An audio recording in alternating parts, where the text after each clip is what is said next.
So welcome to the first monologue competition of the Horror Hotel.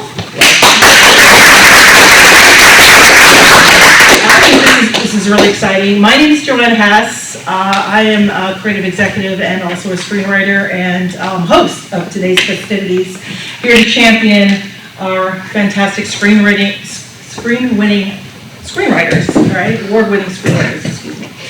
And this is a really unique opportunity. If, when there's very, very little chance that you might see a writer on the set.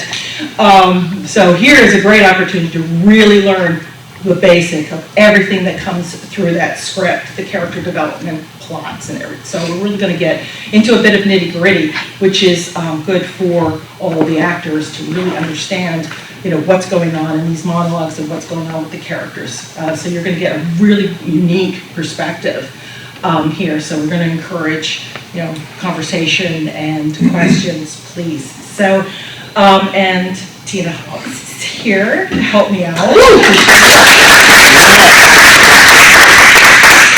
So we are going to start really fast. So first of all, I would love our writers to please give us a brief introduction. Yeah.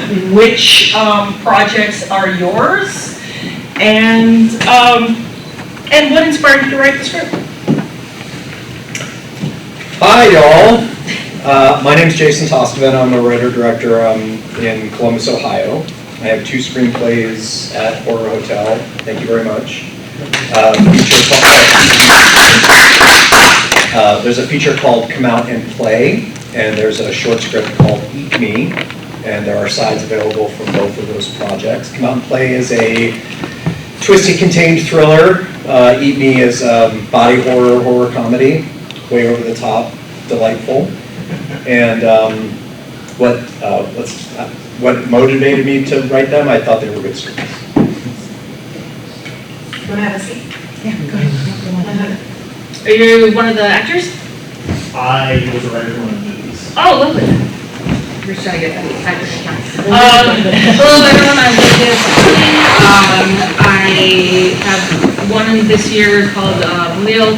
I've been to previous ones. I have 12 international feature screenplays that are all award-winning, and this one was a little bit different for me because doing a little bit of a paranormal kind of aspect that I've never done before, and the last 15 years I've been doing nothing but film and screenwriting, so very, very exciting. And what I love about being a screenwriter is doing things like this and meeting everyone and teaching them about that. And with the characters, what I love to do is do the breakdowns about each of them, and with the character breakdowns is that a lot of them are inspired about friends or people I've met and everything like that. So I get to reach different people that no matter what part of their lives they're going through, this or that, I've always incorporated them into my stories. So a lot of the characters are kind of real based on people I've always met by writing Creative Separation. So I always try to have very diverse characters in my screenplays as well. So I'm looking very forward, and I do publish a lot of my stuff, my screenplays, as actual books as well. And so I have those stuff to write, and I am looking forward to working with whoever I get to work with. So thank you very much. Yeah. Hello, I'm Steele. You can just call me Steele. I wrote, for this particular festival, I wrote an LGBT horror called Greenville Society. It is about a newspaper columnist. It's in 1984. A newspaper columnist is trying to solve a series of crimes where they're killing gay men, only to find out that it's a religious cult from led by the local head priest, and 2 of the nuns that work underneath him. I've written 4 features and 1 short film, and I'm planning to make my directorial debut in October with the short film that also takes place in the 80s. I really love 80s horror, so I kind of lean into that. I really lean into psychological horror, films like Misery, Pearl, The Shining. I really love that type of horror because sometimes I think the mind, versus seeing the evilness, I think the mind can be more powerful. And I always look at the landscape and the environment of the lead antagonist or protagonist, because I think they become a reflection of their environment, especially being gay and being raised in Kentucky. I'm originally from Kentucky. I live in Vegas now, but you ultimately become a product of your environment. And I go and I study the town, the location. I actually pick out a house on Zillow that they live in. I look at the clothes that they would wear, the music they would listen to, what their house looks like, if they're clean or if they're not. I want to know the full environment before I even start writing. So all of that is premeditated before I begin to write. But yeah, I'm looking forward to working with all of you. We will have sides for male and female. So when we're talking about the particular parts of your particular scripts, do lean on one or the other. So we'll start, Steele, with you. Let's talk about the context of the story, okay, where we are. Where does your scenes particularly fall in the script? And you talk about location, so what's the impact on the particular location that you've chosen for your sides? So for my female sides, I decided to choose one of the nuns that is participating in this religious cult that's murdering gay men. They are blindly following the cult leader, which is the local priest. His name's Father Minster, and they do their regular services in the chapel, but they have this side little. It's in a strip mall kind of, and it's called the Greenville Society, and they claim to be just a religious group that supports local community, but really it's the cult. And at the instance in this film, it's when the lead, Mikey, he's a gay male columnist, he's trying to solve these murders because he doesn't feel like the police are doing their job and anyone really cares about these murders. And so he walks up to the business and she's exiting and trying to lock up, and she's realizes that he's onto something, but she's trying to stay calm and religious and holier than thou, and not really answering his questions. So that's the female version. So whoever's reading for that role will be reading for Mary Lou, Sister Mary Lou. And then the male side will be from Mikey himself, and it's after it's during the evening, it was like storming, he had been drinking, and he decided he was starting to investigate and figure out, okay, like, he knew the initials were GS that were committing these crimes because he found a pin, like a little pin that goes on someone, and so he decides to show up and sneak in, and he witnesses someone being murdered, and he steals a handful of pamphlets, and he goes home and he realizes it's them that's committing these crimes. He calls the police, they don't really care, they told him to stay out of it,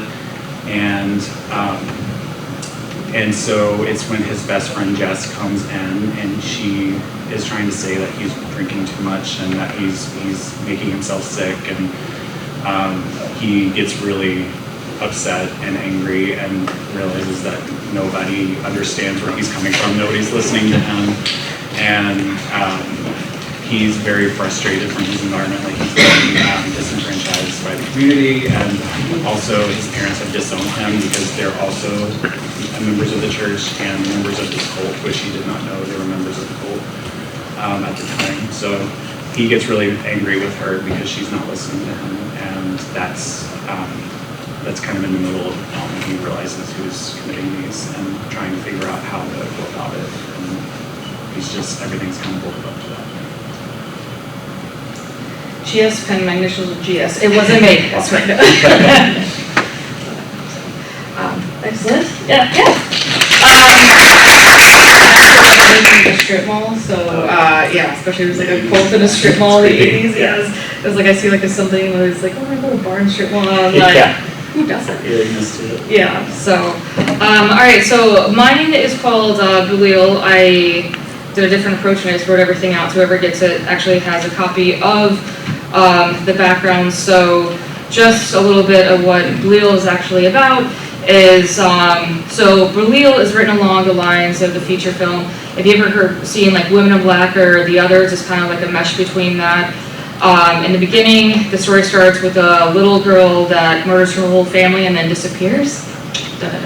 And the house the family lives in is torn down, and decades later, throughout the rubble, this father who moves his family to a different town decides to rebuild the house. Well, it's rebuilt out of this old wood that from that kind of thing. So in the actual monologue, the male scene, at the point in the script, so the male is, at this point in the script, it is past the midway point, and it's about the climax peak point. And the dad, his name's Scott, refuses to believe anything is going on. So there's definitely like parental activity. I mean, I'd get out of that house.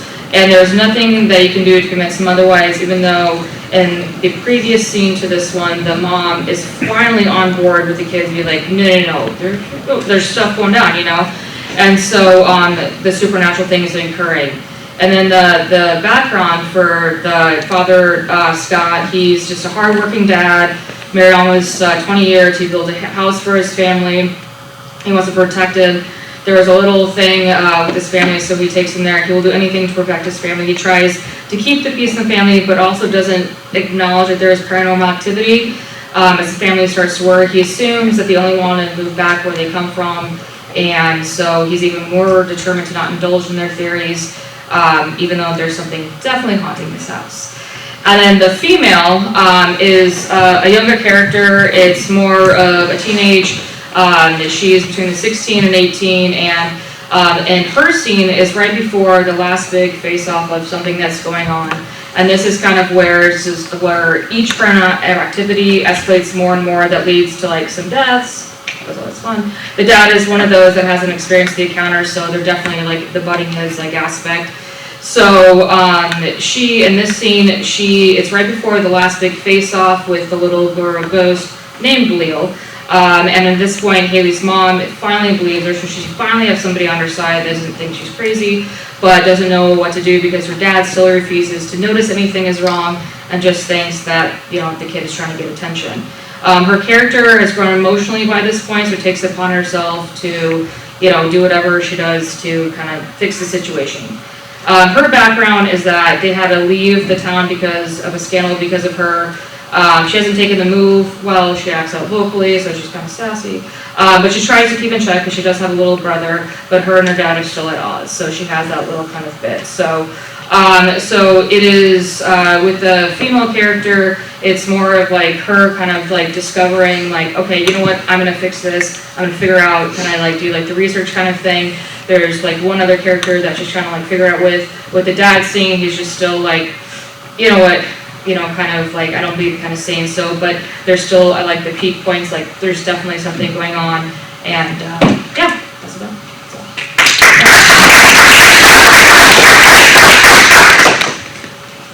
I brought 3 sides because I sent 3 sides and they were used. So it was not my intent to have that many, but they're available to you now. So we'll talk about, there are 2 sides from the feature called Come Out and Play. So Come Out and Play is a contained thriller, and it's about, lead is 20-something named Finn, who is deeply damaged, shut in, and a genius hacker, brilliant hacker. And his abusive dad gets out of prison and then dies, and he's investigating the death of his abusive father, and in the course of investigating it, he falls into the crosshairs of this crusading serial killer. So he sort of gets in her web, and then it's a race. Now, of course, he's, by the way, agoraphobic, he can't leave the house, so it's a race to figure out how to stop her before she gets to him and everybody that he loves. So there are 2 sides. One is Finn in the break into the beginning of the 3rd act, when he's sort of been through all the shit and realized, oh, I have to do this differently. I have to come clean. I have to face the stuff in my background. So he's telling his new love interest, or the only love interest he's ever had, about this past that he's hidden from her in that set of sides. And coming to the conclusion that he's got to do things differently in order to save her, save him, save his brother also, by the way, who's been kidnapped. So that's the sort of like long monologue, for people who are interested in that. I should also say, gender is really not that important to me about what you pick. So they're written as specific genders, but you're welcome to pick any side you want and bring a different interpretation. I think that'd be really clear. The other side from Come Out and Play is a short monologue. Finn, you'll remember, is the lead. His brother's name is Tommy. They're estranged because of this abuse in their past, and Tommy is at a support group. And he's talking to the group about what's happened and sort of alluding to the fact that he wanted to bring his father to this support group before his father was killed. They could make amends. It's a shorter but a true monologue. Again, you could be any gender or play at any gender. It doesn't matter to me. I think that'd be cool. And then the third side is from Eat Me, which is, like I mentioned, a horror comedy, body horror. The premise is this very ambitious food influencer crosses the wrong Amish restaurant and gets cursed with this escalating hunger that can only be satisfied, it turns out, by one terrible thing. Happy to tell you what the terrible thing is at the end. It's herself. She has to cut herself up and eat herself. Well, we don't know. I mean, when we see what she's doing, she's eaten some, and I assume, I didn't go all the way. But the side from Eat Me, Lauren is the name of the food influencer. She has just been picked up after being chased all over the place by people recording her eating grosser and grosser stuff and worse stuff because she's starving.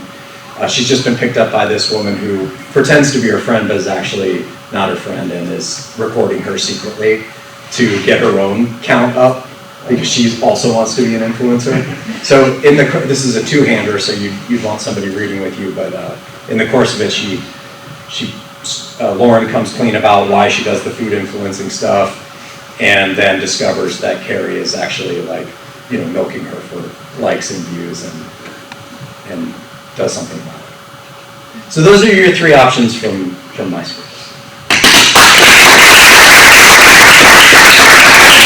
If you don't have someone to read with, we will provide a read, so don't worry about that. I'd like to get a little bit, because we're actors, so let's get really more into the psychological characters, if we could. Maybe get into a little bit more of their particular emotional state in these scenes. What they specifically want. And why is this particular moment that you chose significant for these characters? Sure. So for the male sides, Mikey, he has had a very traumatic night. His evening started with him just casually just trying to figure out what GS stands for. So he's going through the phone book, he's doing everything that he can, and then he realizes that Greenville Society, where he had approached before, which is the earlier scene with the female side, when he went up to the business, he's realizing slowly that is who's committing this, and he has to have proof. So he had just gone in the middle of a crazy thunderstorm in the middle of October, drunk, and he sneaks into the side and realizes this cult ritual is happening, and they end up killing a female who broke one of the 7 rules of the cult, and they ended up drowning her in the little pond in the front, and it was the priest who was doing it, and so he witnessed this. He grabbed a handful of pamphlets, he goes home,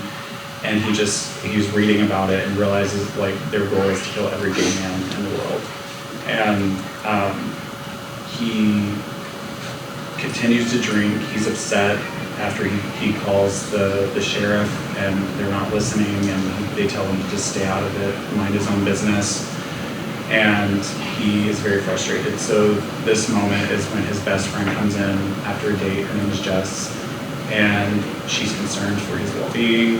He's been drinking, and he's trying to tell her what happened that evening, and she's like, how much have you had to drink? Did you take those sleeping pills again? Yada, yada, yada. And so he snaps. He snaps and goes off and just basically is telling her, you don't understand what it's like to grow up in this area. and just being told that who you are is not okay, and like he just kind of like blows up at her, and then tells her to like get out of his sight, and they live together and as like best friends. And so it's a very emotional scene, a lot of frustration, a lot of anger, not necessarily at Jess, but he's taking it out on Jess.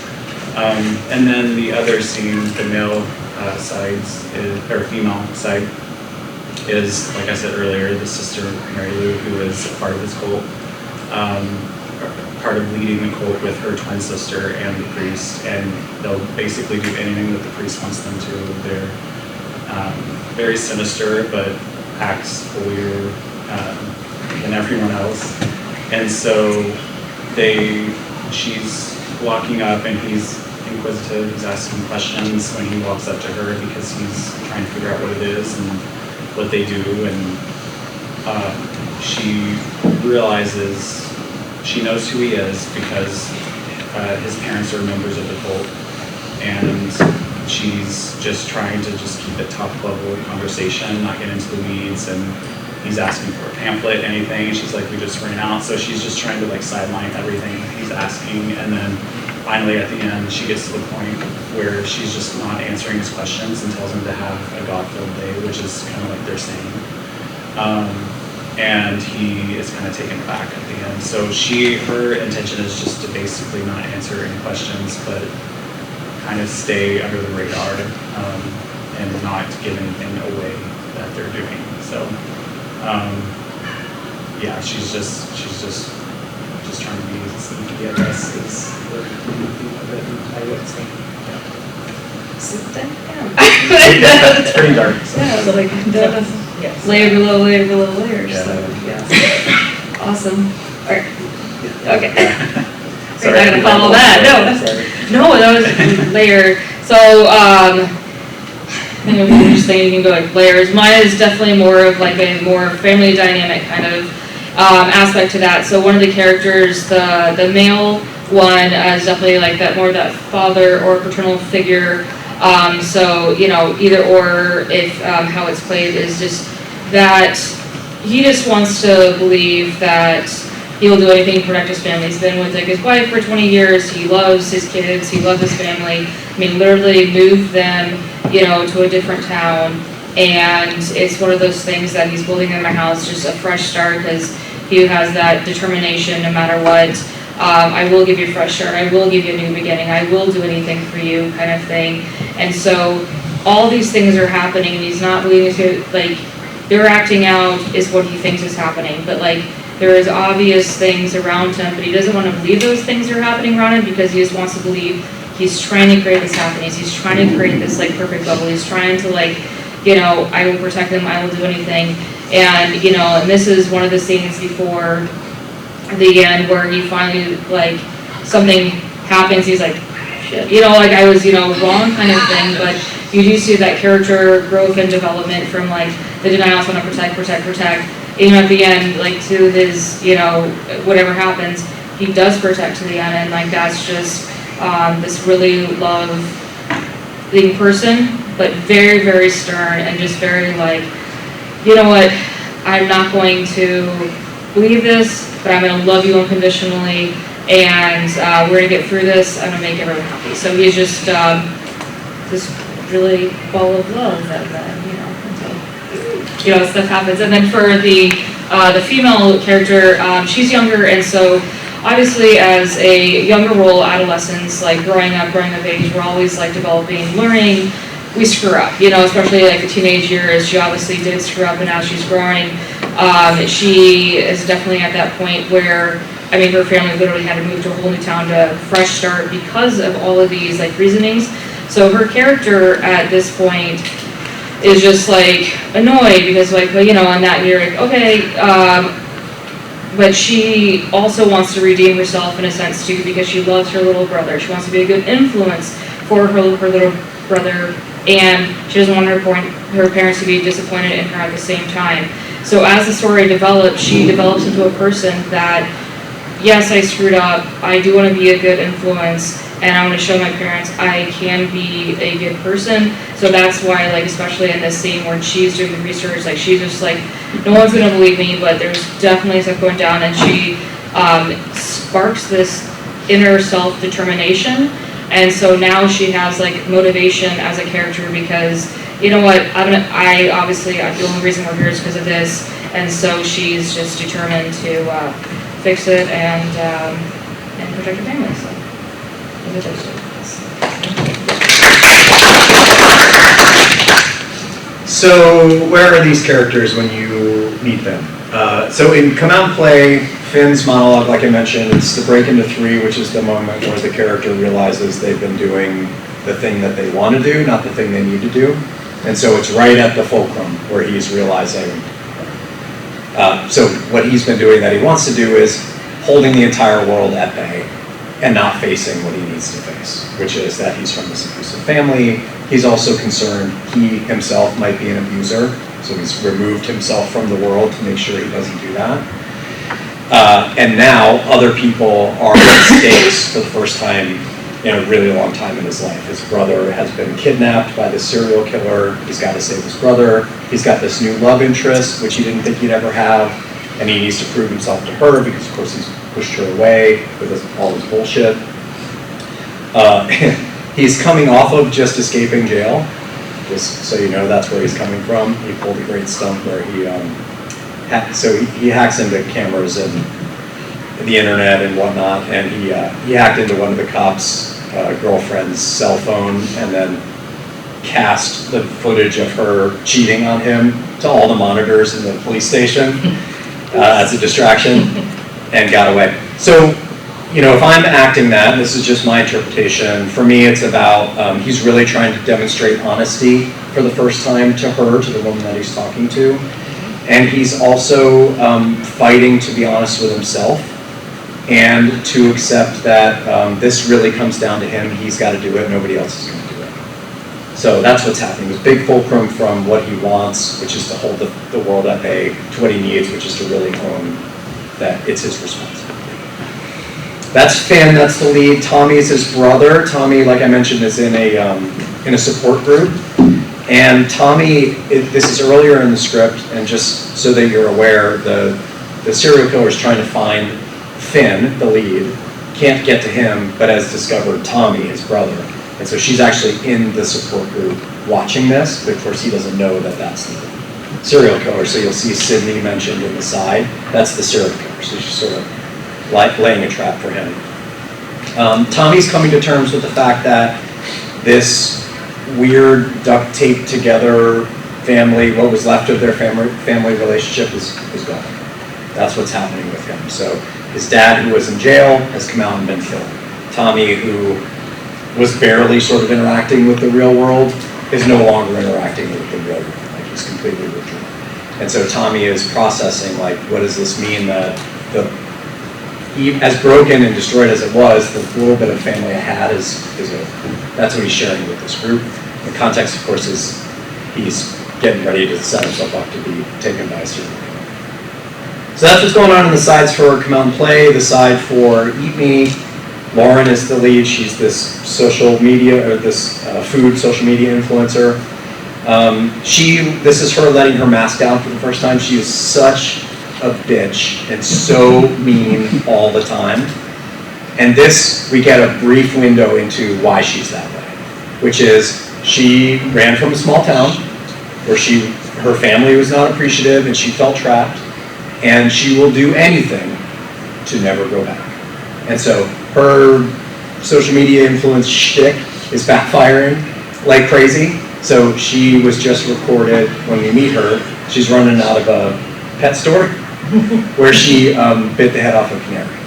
No, a parakeet. Here's a parakeet. Because of this, hunger she can't control. And so her friend picks her up, and she is briefly, for probably the first time she's done in years, lets her mask down and says why she's doing this, only for her friend to be recording her secretly for the likes on her live stream, and then she digs her hole even deeper as a result. So if I'm playing Lauren, which is I assume, although Carrie's super fun, she's the mean friend in me on the other side of the conversation. Lauren is deeply confused, and so if I were with a scene partner, I would be wanting to communicate like, holy shit, what is happening? Why is this happening to me? And she also has not been honest with herself in a really long time, and is letting that out for the first time. So that would be, to me, would be very hesitant, something that you didn't want to do, but you're doing. That's how I would play it, but again, be up to people how to play it. That's what's in. Yeah, Jason, you kind of touched on this. Is there anything that the actors, I mean, you kind of touched on this, but maybe is there anything else that the actors not saying? Any intentions, any hidden intentions that they consider when playing characters? Yeah, you want me to start back here? Please. Yeah, absolutely. So, I'm a big believer in want need, and what, for instance, what Lauren wants in Eat Me is she's trying to get to 1 million likes in this competition that's running right then. And by the way, in the end, the very, very last shot is of her phone, her live stream, and she hits the 1 million. But she's eating herself, so it's not great. Wasn't worth it, I don't think. Maybe it was, I don't know. But what she wants is this fame to cover up this hole that she feels, and she'll do anything to cover up that hole. And of course, what she needs is to face that hole that she has that chased her out of her small town. So what's happening here is the very first inkling of like, holy shit, I might have to face that, and I don't know how, and I'll never go back. So that she says that, but that's what's happening underneath is that she's got that hole. She thinks that she's probably not worth much, which is what her dad thought. She's afraid that that's true. And then Finn and Tommy, Finn is he's not saying, well, he's being pretty honest in this monologue, but I think it's there for you. And Tommy is not saying, I think, he feels deeply responsible. Tommy's the brother who's in the support group. He feels deeply responsible for what happened that night. There was one big explosive incident of domestic violence where their mother was killed. Their dad, we think dad was responsible. Later we realized Tommy was responsible. He killed his mother. He was trying to shoot his dad and kill his mother. Finn. So what Tommy's saying underneath is, I think I'm responsible, and I've lost everything. That's what's not. So. Yeah. Want need. So for the male character, the dad character, want need. I think I touched on a little bit, but his want is straight up just to protect his family, but his need is to make everything right. And I think that is like his determination in not believing everything that is happening. That's why he's so not aloof as a character, but he's there's obviously paranormal activity happening around his house. It's kind of becoming blatantly obvious, but he needs everything to be okay. He needs it. He wants it to be okay. And so him as a person, as a character, he is just determined to make sure that that's what it is. And with Haley, her want is to not be the family screw up, to be loved again, to, in her parents' eyes, to be redeemed, to see that that he can actually do that. And she needs to believe that that's possible, but she also needs to believe that there is paranormal activity going on, and it's the spirit is only appearing to her, like how the house is being built, and these flashes, because as this house is being built, little flashes and things are happening until this house is completely built.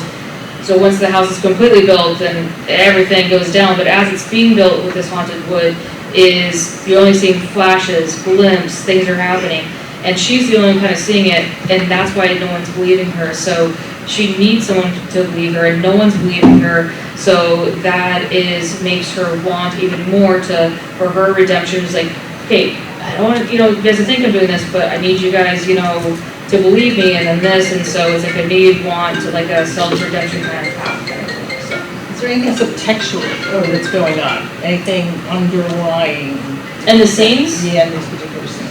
In the particular scene with the father, underlying scene is that, at the end especially, that, it just, is like a line read, it actually is like a character, but the mom and Haley make eye contact at the end of the dad's scene, and he's like, oh, okay, I guess you're in on it too, so it's like, for the dad, like, he is just like, the subtext for him is just like, something happens and he's just not believing it, even though, you know, like the line, like the description action line is like, they look at each other, and he was like, oh, okay, I guess you guys, like, it's just so, like, okay, now you think it too, now you think it too, he's thinking everyone's against him, and, you know, he's like, okay, you guys just want to move back to our town, but really, you know, he's like, no, I'm going to build us a house, but you guys are all three ganging up against me just to, like, you know, not have this happen. So you will see that, like, in, like, the line of the description, and then with Haley, subtextually, because she's just kind of off on her own, like, making sure she's, like, actually at a library in this town, trying to figure out where this, you know, where did this haunted wood come from, like, where, because, you know, when people, like, tear down houses and stuff like that, you don't really know what happens. Like, sometimes it goes to rubble, sometimes they burn it, but sometimes it's, like, reclaimed wood and stuff like that. And so this town reclaims and reuses everything. So she's trying to do, like, this backstory. It was like, I'm going to start at the beginning. What actually happened? You know, where did my dad get this wood to build this house that we are now living in? So her, you know, subtext and her motivation is just kind of like that kind of like determination to like figure out, let's just like go back to the start. Let's just figure out what's going on. And so, you know, her subtext is just like the motivation and just trying to figure something out. And her character gets doubted a lot. So then you actually see that she's like, no, she's actually smarter than people think she is.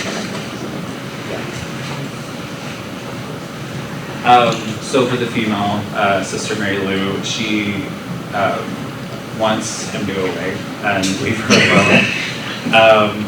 She's got a little bit of funniness to her, even though she is very sinister and psychotic, along with her twin sister and the priest. Her need is to abide by the 7 rules of the society, and one of those rules is to never discuss the society outside of the headquarters. And so she is outside, she's blocking up, and so she's trying everything to manipulate him and tell him like they just help out with the community, and it's just additional like Christ following and teachings and giving people a place to be when they are feeling unwanted, even though they're just really trying to kill gay men. So her main want is just to get him away and get him off of their backs. So that's kind of like that story. She obviously has a lot of religious trauma underneath. However, she has no idea of that. And then the male side's Mikey. He wants so badly to be accepted for who he is, being a gay man. He has a good core group of friends, which throughout the screenplay you'll get to know. And his best friend Jess is a straight female that they live together, and he wants so badly to be accepted by his parents that have disowned him. They still talk occasionally. There's a really sad conversation that he calls his mom, and she's just basically saying that this is the life that he chose, and that God is waiting whenever he's ready to not be the way that he is. And he says that he loves her, and she doesn't say it back. So, and this is on the same evening. So it's like it's a pretty tragic night for him. And then when Jess stumbles in, it's like everything will boil up, and when she's not believing him, he just like goes off. It's supposed to be his girl, like his best bestie, and she's not even believing him or trusting him or having faith in him, and it's just everything kind of boils up to that moment. So he wants everyone to accept him, but he needs people to listen because he's trying to solve these crimes. So him and other gay men in the community or outside of the community are not murdered. They have police officers, like the local gay bar is like being protected by a police officer or two occasionally, but he feels like they don't care to solve the crimes. They're calling it the Pride Killer. They've killed multiple gay men. So his want is so badly to be accepted. His need is to solve this case and find the killer. And he finally discovers it, but people don't believe him. And it's that frustration plus the way he grew up and his parents disowning him, and all of that just boiled up into this one scream match with Jess. Right? Okay. Let's open it up to the room. Are there any questions? I'm sorry, we have Sweden. That's the only reason we're leaving. Sorry. Okay. Great legs. Yeah.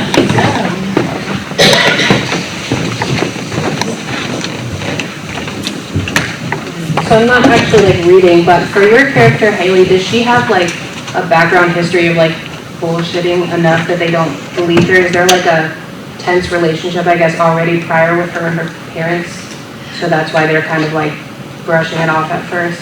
Yeah, so the main reason they had to leave the town is because she slept with one of her teachers. So it's think of like more of like Midwest, small kind of town feel. So that kind of thing, and like everyone knows everyone, kind of 1 degree of separation. So she was obviously hiding something big going on a while. So when it got revealed, so she has that history of a little bit of deception and not being believed. And so because of that, it's just like, well, how long have you been lying to us? We still don't know that full story. So why are you not lying now? I just want to ask each one, they always say you write about something that you know.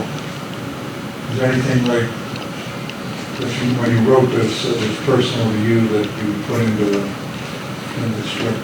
Well, you mentioned something about agoraphobia. I was wondering, that was kind of interesting. My father was agoraphobic. So I just wanted to learn more about why that was, that's one I wanted to know. Yeah, be hard to pick out specific things, like this is I don't write that way. I know a lot of people do, it's not for me. But the central motivations are all very personal, right? Like, boy, I hope my dad's proud of me. My dad's dead, so that's hard for me to get confirmation of, which is something he's doing about. Am I connecting with my family? Am I a source of good for my family? Those kinds of things. That, finding ways to express those kinds of things here. Agoraphobia specifically to me was, I think I have depression and anxiety, and the world can feel overwhelming, and there can be an urge to withdraw from the world. And every time I do that, it's not good. It's not the right choice. It's okay to recharge, but learning to face those things and get out there, I think, is part of what I was working with. I haven't eaten a parakeet. Might be good. I don't know. Can I just verify it one more time? Okay, Celine, you're reading Lauren, you do not need a reader. Yes, I do. Oh, I'm sorry, you do need it. Got that backwards. That is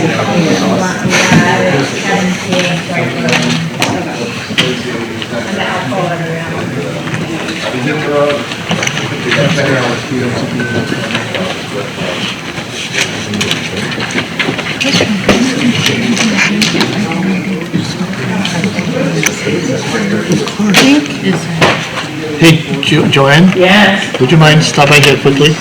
Do you mind if I what? Come here a second. So sorry, I'm stuck here, I can move. She would like to donate a jewelry box. Just a small price, they can pick it up if they. Oh, wow, lovely. I should bring you the awards. Thank you. Yeah. Oh, wow. Marky is over here. That's the spider shirt. She is one of our vendors for the jewelry here. Designs by Bain. Thank you. My eyes are not as good as they used to be. She is offering a selection of piece of her jewelry for first prize. Woo-hoo. Thank you. just got sweeter. Just saying. All right, She's on.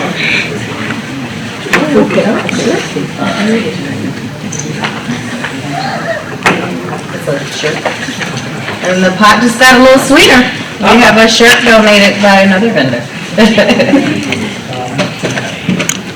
Ooh, Our top winners. thank you very much. Very cool.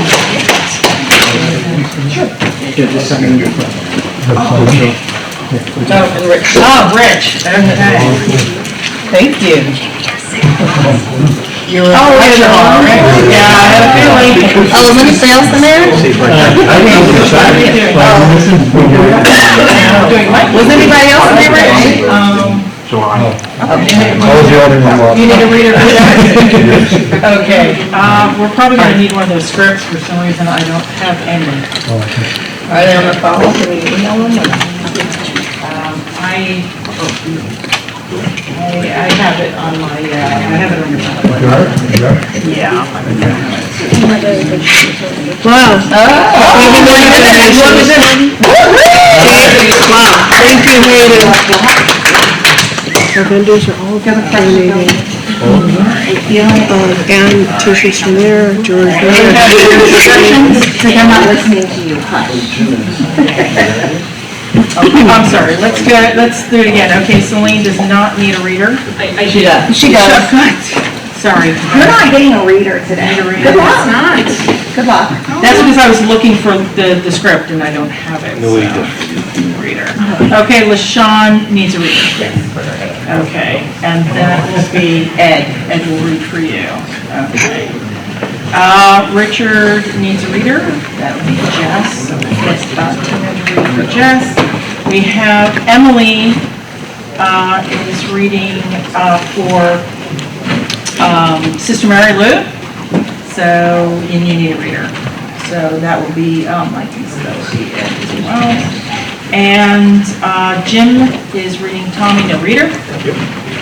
And Terry is also reading Tommy. Reader, no reader, I forget. No reader. No reader, thank you. Okay, and then, of course, Riley Eby, no reader. Yes. Correct. Awesome. Okay, so let's start with, Someone's reading. If someone's reading, even if they need a reader. If someone's, this last person you said doesn't need. because she has her own. Oh, she brought it. Yeah, she okay. So, okay.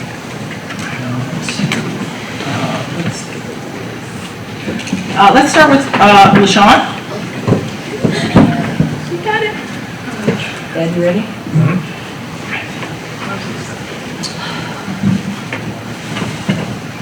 Or just later. Go ahead. LaShawn, before you start your audition, please say your name and the role that you're reading for.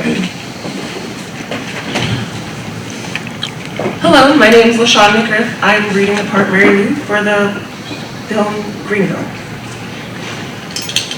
Hello, ma'am. Oh my, oh dear, you just scared the Holy Ghost right out of me. I'm sorry. Oh, it's quite all right. I've just been a bit jumpy, more so than usual. It must be all the, with all the crime going around these days. Yeah, my name is Mikey Mitchell. Well, it's nice to meet you, Mikey. So, you're, Matthew and Mary's son, aren't you? You know my parents. Why, yes, they've been to quite a few of our church prayers. You are one, lucky son. Now. What can I do for you? Now, what can I do for you?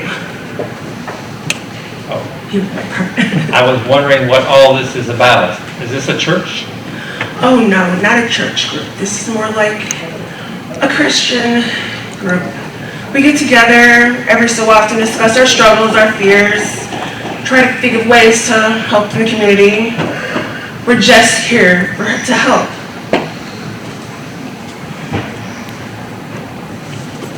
Satan, the devil nowadays, can be quite tempting. We're just trying to help keep people on the path of righteousness So when the pearly gates open up for them, they can leave the wrath of Satan's wrath behind. Now, if you excuse me, I have to get to the women's shelter. It was nice meeting you, Lonnie. Mikey. My name is Mikey. Yes, oh dear, yes. Mikey, my apologies. I was just reading in the news about that poor fellow Lonnie. That just makes my heart ache. And what was your name? Sister Mary Lou. You can just call me Mary Lou. You got a pamphlet or anything? Well, isn't that something? We just ran out. I'm sorry. Well, maybe I'll stop by again when you are open. I probably should let you tell you that this popularity of this Christian group, this Christian group is quite popular these days.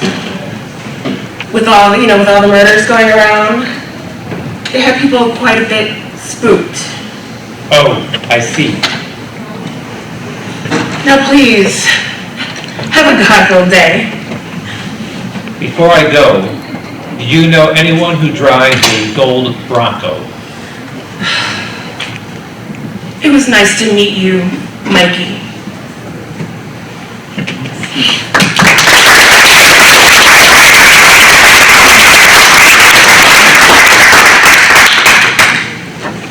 Okay, any comments, any constructive? I really appreciated your physical acting. I liked you settling your shirt, adjusting your purse, and showing your nervousness and surprise. I thought that worked really well. Yeah, it was great. I really liked the nervousness. It added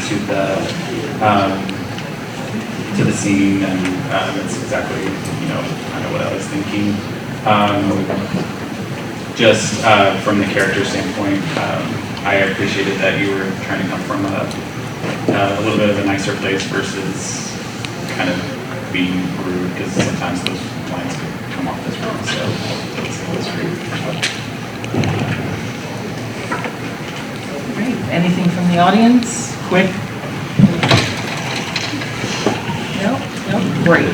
Okay, well, please, everyone will be around. If you want to do a little one-on-one chat, feel free.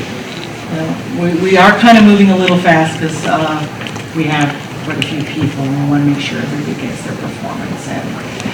Okay, how about Terry? Terry's going to do Tommy.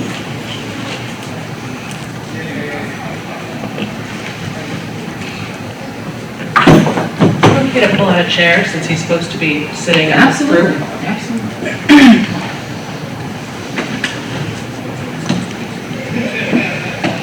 Hey, hi, I'm Terry and I'm reading the part of Tommy.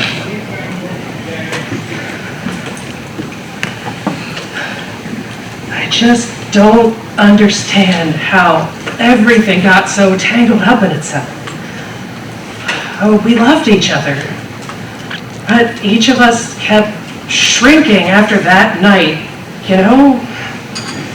Everybody got stuck, suffocating in slow motion in these little routines going nowhere. Literally, my shithead brother hasn't left his apartment in years and Dad in his cell. Shit. This is private, right? My dad, that's who I hope to bring here. He was making progress. I really believe that. And he got out and he survived, but everything's gone from bad to worse. My dad died shortly after he was released, and now I feel like Finn's losing one fine thread might be holding him to real life. And me? What am I? I'm a ghost in the future that died with Mom. Nothing. Nobody. I'm just an echo.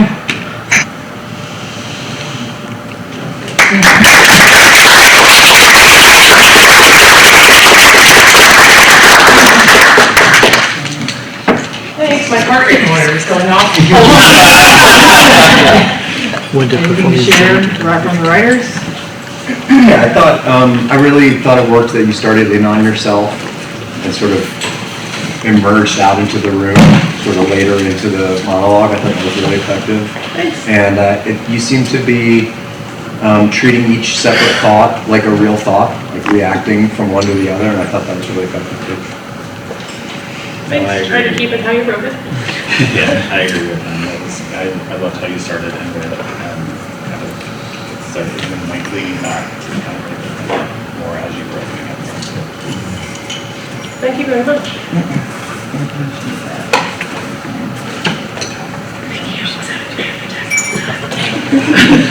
We heard that. It's okay, I'm gonna be on.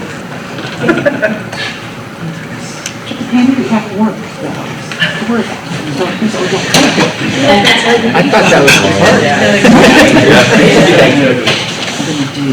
Your nervousness of doing this in front of the train is worse because you were in the would probably be dangerous. Let's do, how about Celine?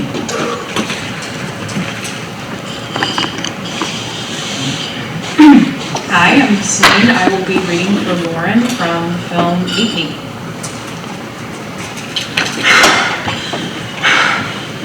I have never been. I'm so happy to see you. Thank you. How did you? I got you, boo. I just followed the post. People are going crazy for this, whatever this is. What is this? I don't fucking know. Something's wrong. I'm hungry. Like, so hungry. Like, I've never eaten before. And the feeling, nothing changes, no matter how much I eat. Well, whatever. The good news is your numbers are going sick. Everyone's following you. Hashtag failed the test is trending. Wow. But this, I don't know how I'm going to explain this. I ate a fucking parakeet. I can't go back there, Kara. I just can't. I am not going back to being nothing.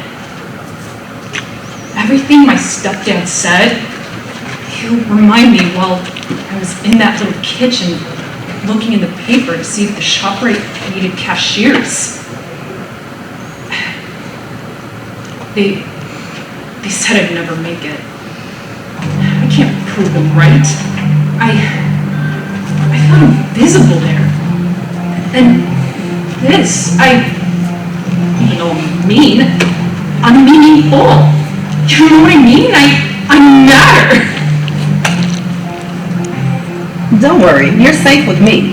We'll dodge those leeches together. Now, you probably want to get something to eat, right? I have to try something else. Nothing's working. You're fucking streaming this?! I knew you'd want the footage. I'm just trying to help you get to the million.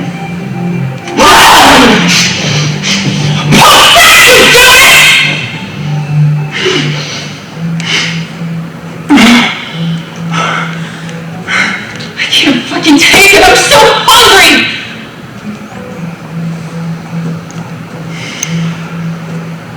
See?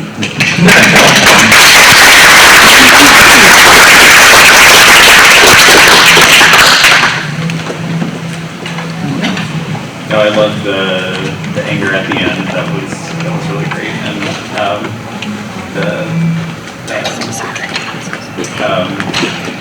how you being very physical with your body is really nice too.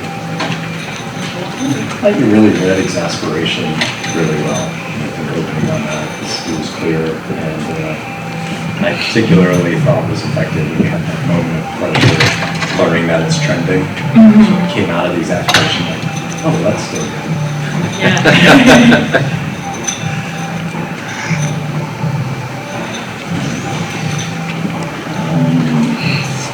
Next one.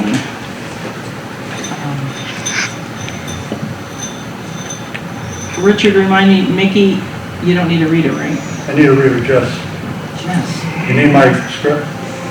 I think we're gonna have to, at some point, I don't have that Just side. don't read the highlighted part. Alright, so, don't read the what part? I'm just kidding. Of course you know that.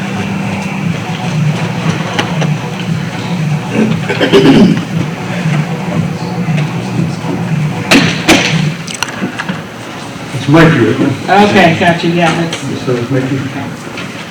Mikey, right? So, So, just need to read Jess. Back up a little bit. Back up a little bit. Okay. When I sit down, you got me.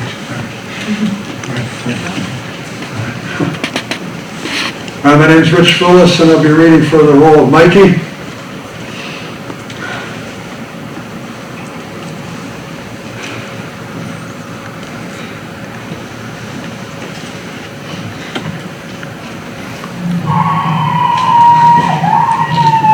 Who's there? Jesus, it's nasty out there. What the hell are you? Wait, what's with the aggression and what's with this mess? What the murders are? Murders? Mikey, how much have you had? Greenville Society. Excuse me?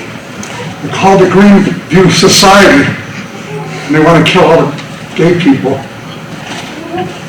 They're a religious cult. I called Sheriff Clemens. He didn't seem to care. So I decided to take matters in my own hand.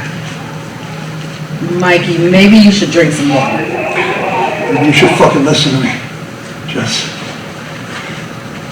I listen, I do listen, but you've lost it, Mikey. What is all of this? You're going mad.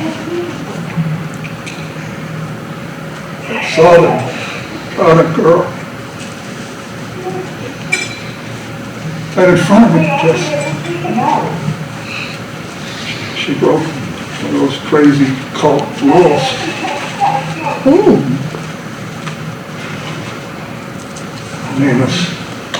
His name was Trisha.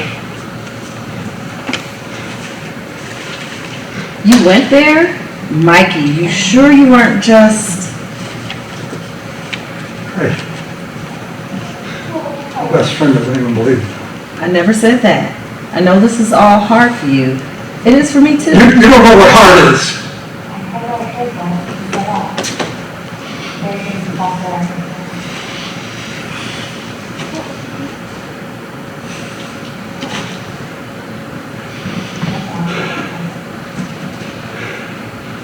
Have you ever hated yourself so much that you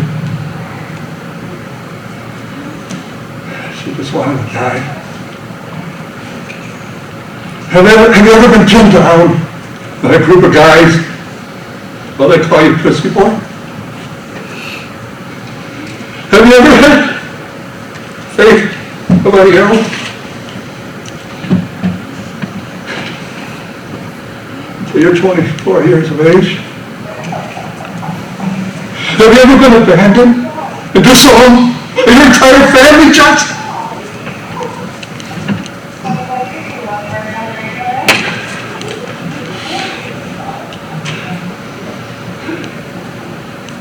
Have you ever known that you were going to be murdered and no one cares? No one fucking cares! No one cares! I feel like this time, like the Twilight Zone. This is so damn... Fuck! You're scaring me, Mikey.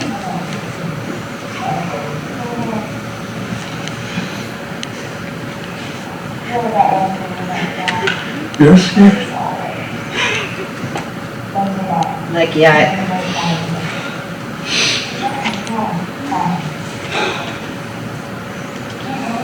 Just get the hell out of here.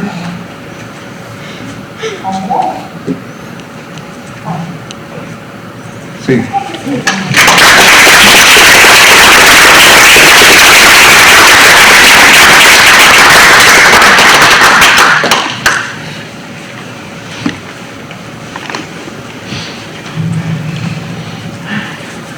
That was phenomenal.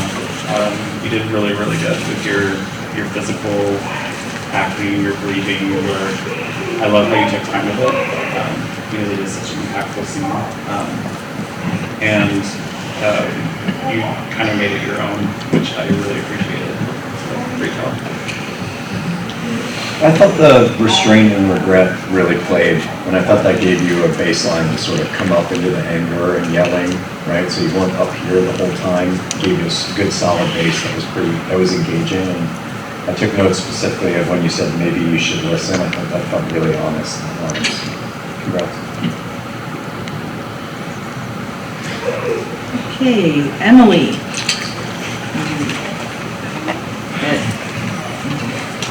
Oh, no, you have your own reader, I'm sorry.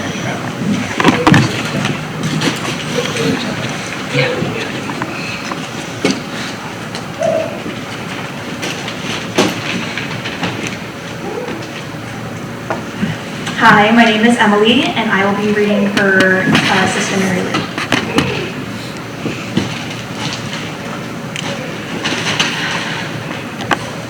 Hello, ma'am. Oh, you scared the Holy Spirit right out of me. Oh, I'm sorry. It's quite all right. Guess I'm just a little jumpy nowadays with all the crime going around, you know. Yeah, my name is Mikey Mitchell. It's nice to meet you, Mikey. Say, you're Matthew and Mary's son, aren't you? You know my parents. I guess. They attend a couple of our prayer groups every now and then. You're a very lucky son.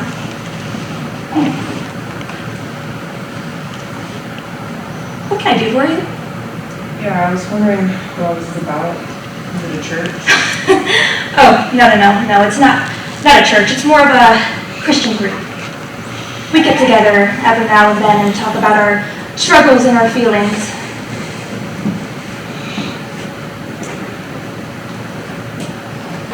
The devil can be quite tempting nowadays. We just try to set people up so they're on the path of righteousness.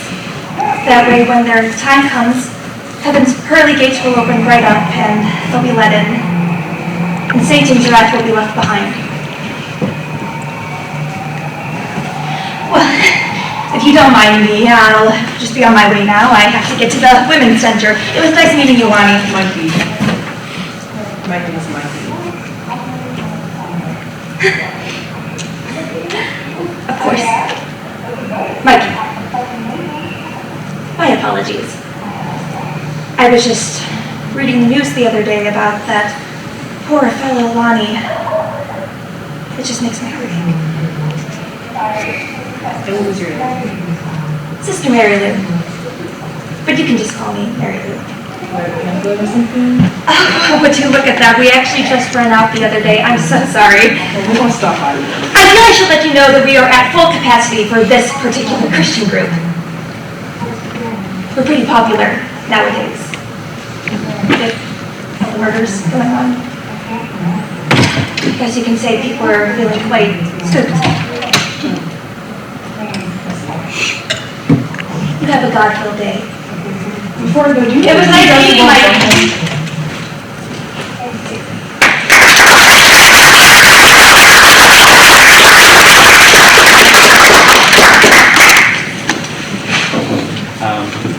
That was great. I took notes on my phone, so I'm not just like looking at my phone. I loved your nervousness. It was great. You did really good with like crazy eyes, which I appreciated because she is crazy, but she acts like she's not. So that was nice. Recognizing Mikey being the son of the two members was a nice moment. It was very real. The way you did that.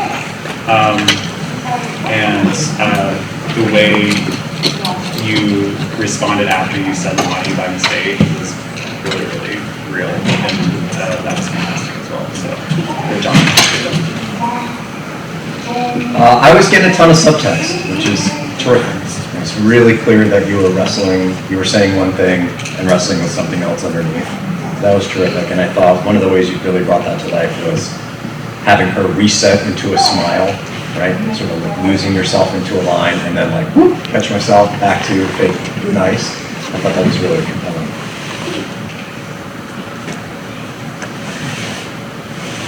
Hey. Jim?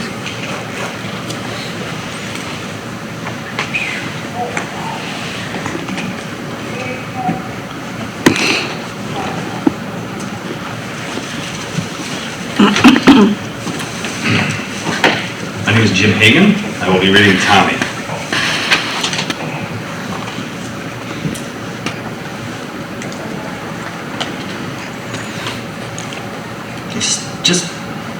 I just don't understand how everything gets so threaded together. We loved each other. But we were all shrinking after that day, you know? It's like everyone was lost. It's like we were all suffocating in slow motion in these little routines that never ended. Literally. My shithead brother Finn hasn't left his apartment in years. And my dad in his cell. Shit. Okay. This is private, right? My dad. That's who I was hoping would come today. He's really been making progress. I really believe that. He got released and he's been doing better. But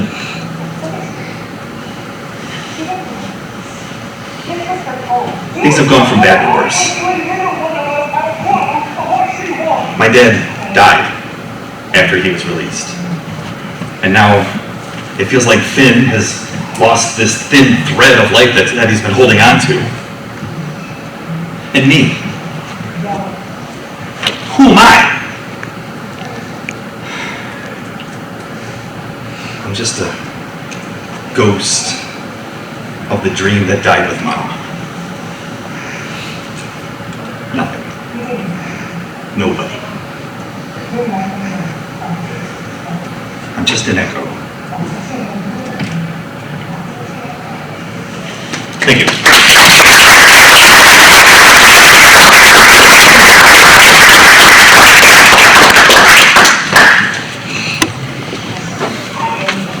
Jim, I thought catching yourself with the accidental reveal was obviously a very honest moment that really played.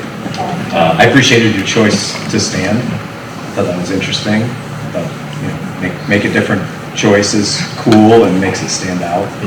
And I thought you wrote the sort of realizations and reflections in front of a group really effectively. Thank you. Yeah, I really appreciated you taking out classes after you know, saying no shit, like realizing what you had said. I love how you started inward and you ended inward. That was a nice choice as well. Okay.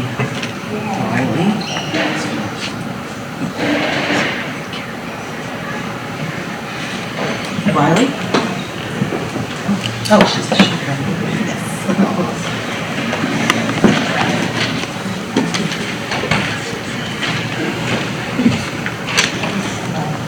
Hi, my name is Reverend Rose. I'm playing the role of Monologue and Steele.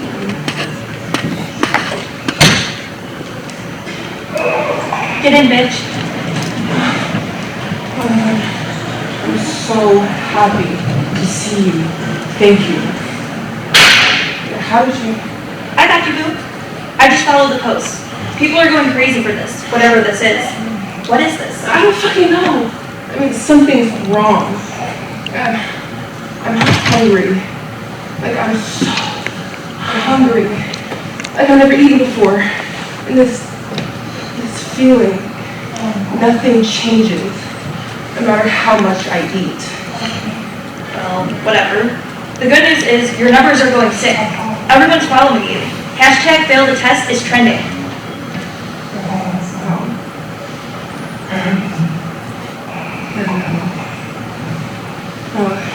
But how am I supposed to explain this? I can't even fucking parakeet! I can't go back here. I just can't. I'm not going back to being nothing. Everything my stepdad said. He'll remind me while I'm sitting in that little kitchen and looking at the papers seeing the shop at these cashiers. They told me I'd never make it. I can't prove them right. I was invisible there. And this, even if I'm mean, I'm meaningful. You know? I matter. Don't worry, you're safe with me. We'll dodge those leeches together. Now you probably want to get something to eat, right?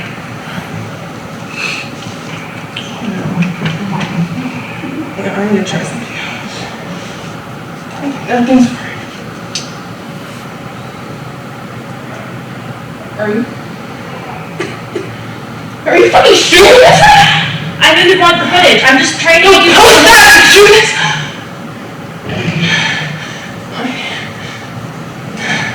I can't fucking take it. I'm so hungry.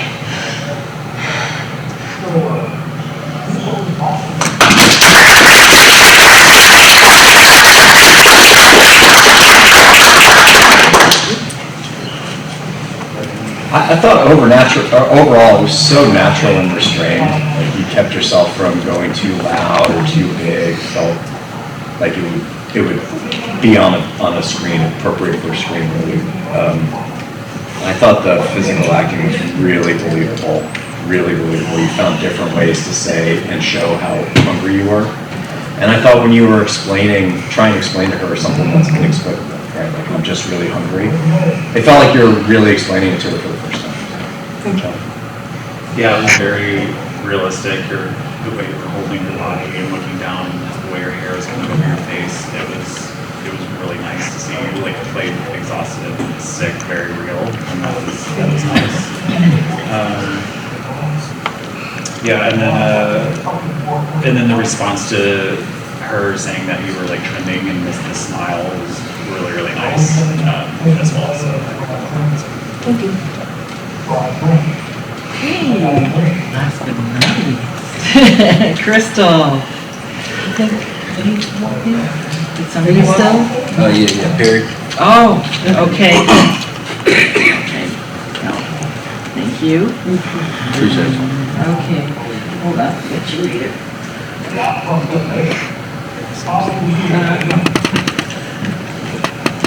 Hello, I'm Crystal Hill, and I'll be reading for the part of Mary Lou.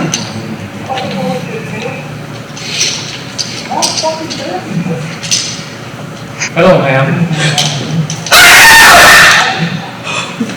Oh my! Oh dear! You scared the Holy Spirit right out of me! I'm sorry. Oh, it's quite all right. I've just been a little jumpy here lately, you know, with all the crime going around. Yeah, my name is Mikey Mitchell. Nice to meet you, Mikey. Say, you and Mary's son, aren't you? You know my parents? Why, yes! They come to many of our prayer groups. You're one lucky son. What can I do for you? I was wondering what all this is about. Is this a church? No, not a church. It's more like a Christian group. You know, we sometimes get together from time to time to talk about our struggles and our feelings, and we kind of help out in the community. We're just here for support.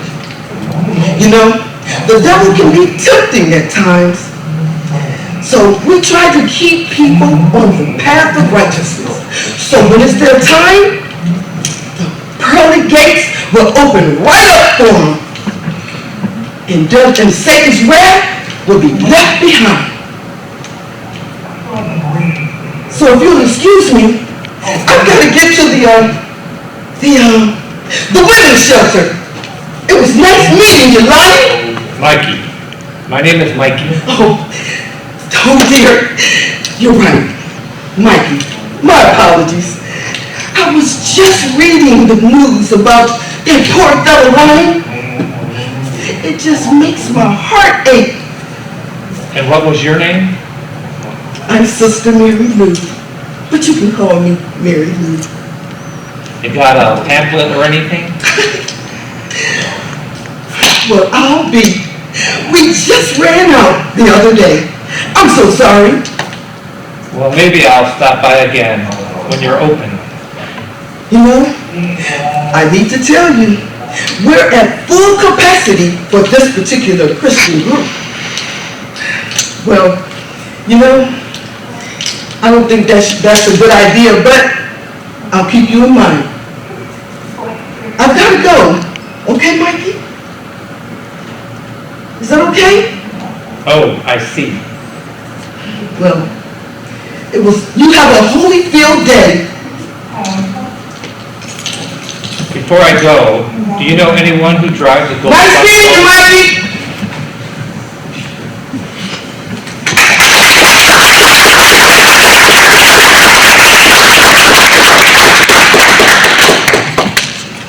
Great job. I love how you made it your own, and I appreciated the overly compassionate and caring. It was definitely over the top, but a lot of people like that part over the top, so I appreciated that route that you took. So good job. Super watchable. It's like super. I could imagine it immediately. I love the earnest believer. That could be a really creepy choice for that role, right? Like, maybe it's not like you're hiding it. You really believe this shit. That was cool, and I love that you found a comedic vein. It wasn't. It fit right into it. You know, it wasn't distracting, but there's a funny element, especially at the start. Perry, what are you doing? Reading for Tom. Tommy, okay.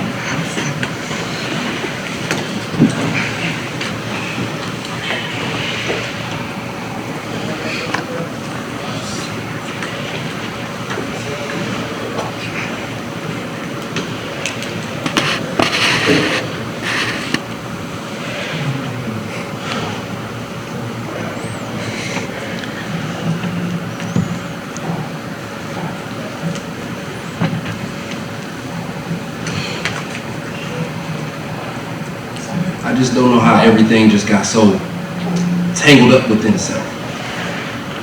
I mean, we all love each other,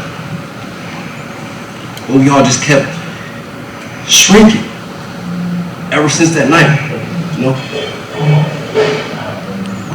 We all just got stuck.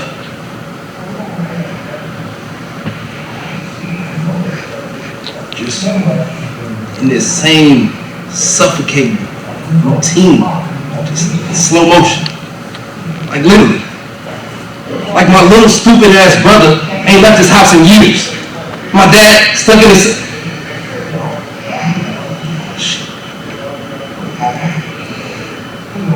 This is private, right? Alright. My dad is who I wanted to bring here tonight. He's been doing better, but I believe him, right? He made it out, he survived, but then things just went from bad to worse. Father died shortly after he got out of prison. Now I feel like the last little thread that's been holding Finn together is just me? What about me? Just a ghost? Just a ghost of the future that gone with my mom. Nothing. Nobody. Just an echo. I couldn't say one of them. One.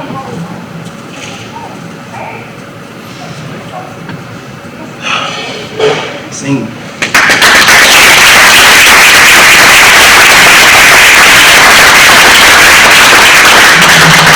Is there anyone else I missed? Anyone I missed? I want to make sure. Any secret?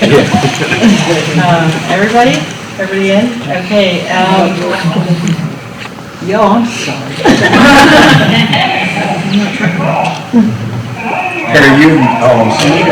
Perry, you engaged the imaginary room in a way that I could see it. So you extended your energy out, and it was like, oh, I can actually see this room that he's in, talking to these people. And I thought the strength of that was you trying to convince other people of something while you're trying to convince yourself. That was really moving. And I thought the last bit where you turned back into yourself, I thought was honest and really effective, in particular. Thank you. The whole time I was really intrigued by your eyes. The way you could tell you were like thinking about what you were saying in a very, very good way. Like you were looking kind of into like space, which was like really nice. You weren't looking at people in the room because you were actually like feeling what it was. So I appreciated that. The realization of what you said was very real, very authentic. And the crying and the choked up at the end, the quivering of the lip was very real. That's what I said. Great job. Thank you. Wow, it's going to be tough, guys. That's tough. Outstanding. You guys are amazing. 48 hours, right? I mean, it was really quick turnaround. Great So you worked hard, you could tell. You really could tell that you really took it to heart and you really gave it your all. So much appreciation of the one. So I'm going to take the judges into the other room and we'll do some deliberation. I'm gonna need that. What? I'm gonna need that. A deliberation, okay. All right, and so we're gonna try to reconvene in the next 5-10 minutes, right? Yeah. Pretty quick, right? Real quick, as an audience member, as an artist. Yes, for criticism, by the way, talk about a master class of criticism. You guys did an amazing job, and I wish throughout my career over the years, I could get such great criticism on my work. That was brilliant. You guys did an amazing job. Absolutely.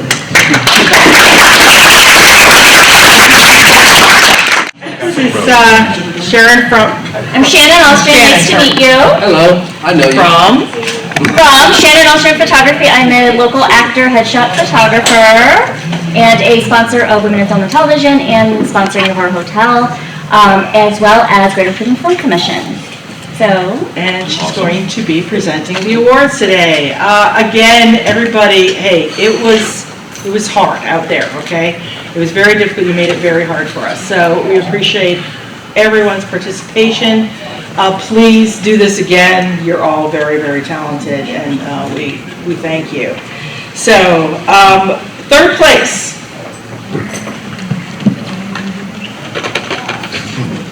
Emily.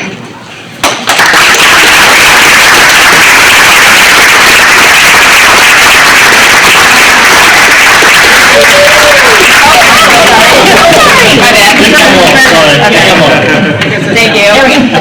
Congratulations.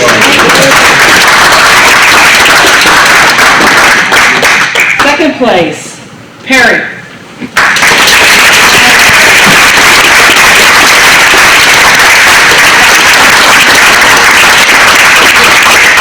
First place with all the extra goodies. And make sure. And jewelry. Yeah.